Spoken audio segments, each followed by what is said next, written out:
Yeah. Yeah. What's up and about? Danny, you're welcome. You look lovely. I wasn't expecting you to be here. Why? I said I'll tell you. Nah, that's just for you. But hey, come on. Yeah, you just saw a featured ballerina, which is I'm quite excited about it. From the world of John Wick. From the world of John Wick. Arna Diamas she's a consummate action hero in her own right, or action character. She's one of those characters that when you see her, you know that you are in for good action. And her to get in this role for me she was perfectly cast. And of course, Ken Reeves come back here. And then, of course, I saw Winston there. Yeah. Ian McShane is in there. Yeah, Ian McShane. You know what? When the whole Baba Yaga myth and legend, I thought Baba Yaga was male, but I found out Baba Yaga is actually female. So yeah, that's it. Ian McShane in there. Angelica Houston as well, a classic actress known for her multiple seasons of the Addams Family from back in the day. She always had that spooky demeanor, and she really fits the role that she's playing in this particular one. Now, the ballerina itself, the fact that they're infusing the world of dance and what should I call it, the cabal behind it. It's just a really great way to bring a woman as a lead character. It's also a great way to continue the John Wick franchise without like. I know you're tired of it after 4. Now, 5 is still coming. 5 is still coming. I like John Wick though. 5 is still coming. Yeah, 5 is coming. Yes, it We're is. waiting for them. It Anyways, I mean, it looks great. I mean, of course, the same thing. I have the same sentiment towards Anna de Armas. I think she's amazing. Amazing. I think she's an amazing actor. She's one of those ones that when you see her in an action film, you know you're fine. The action is going to be there, but there's still going to be that sass and niceness to everything. So yeah, I will see this one. I will. You saw her in that one with Chris Evans. What's that movie now?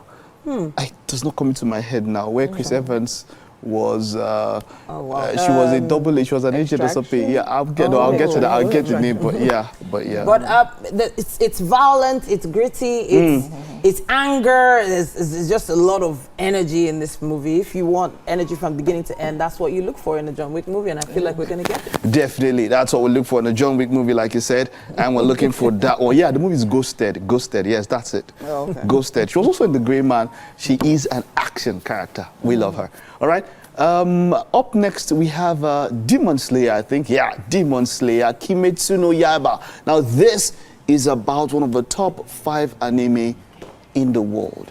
It is big, it has a universe, and everything is about universes this time, and this is the latest iteration. It's coming out in cinemas, so you can't even get it streaming, yeah? Let's check out a little bit of a trailer. Wow, the classic tale. Winfrey has to start this one. Why? Because yeah, eyes was inside the thing like, I mean, if I will use this sword there and took my... No, first of all, I'll say this. This is a kind of anime I can watch without looking at the screen. The audio alone is stimulating. So You're it's right. like... The storyline is also really important though. It is. You know, and most manga, it's about the storyline. It's not really always about the animation, because they've already got the animation locked down. They have a style, and it's a classic style. You can't really remove that classic manga style from manga movies. Yeah. So in the end, if you have a demon slayer, then have a family member become a demon and try to get the demon out of her, you can imagine that's the thing. arc. How far, the previous one I'd seen, how far would you go? Yeah, it's almost like you are a cop, a policeman, as it were, and your brother a member is exactly. Exactly. But at the same time, it's more or less like he's fighting his demons. He knows it's wrong. It's not like something's compelling him. And then you can also use him as an inroad into that world to catch everybody. Exactly. So that's exactly basically what it is like. All right. So there's one that is probably like Nkuti Gatwa. Yeah, that's how it's pronounced. Katoa? Nkuti. It's hard. That guy's name is kind of hard to pronounce. Yeah, I'm just kidding. Nkuti Gatwa, of course, is the latest Doctor Who. Now, this is the 2nd season of a new Doctor Who. I've not seen any of this. You've not seen any Doctor Who? No, this is this recent one. I'm talking about this recent one. If it's the old Doctor Who, no problem. I've not seen any of the new one, as in the 1st season. Yeah, but there have been rave reviews about Nkuti in his role here as Doctor Who.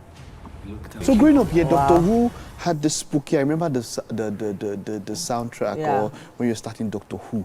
There've been many Doctor Who's, but it had that spooky feeling.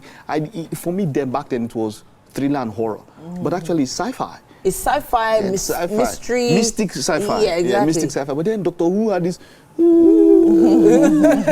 So 15 seasons of Doctor Who, and how many Doctor Who's altogether? Quite a number of them. Quite a few. That's but it's the key thing about this is that it's British. It is. And there are very few British shows that have stood this long and now, kept coming back. And now you have a black lead. Yeah. Now this is quite big. He's square. He's black. So that even means, in some ways, it's quite unlikely. What are the odds? That such a person will play such a. It's such a very iconic role. It's just like playing James Bond, sort of.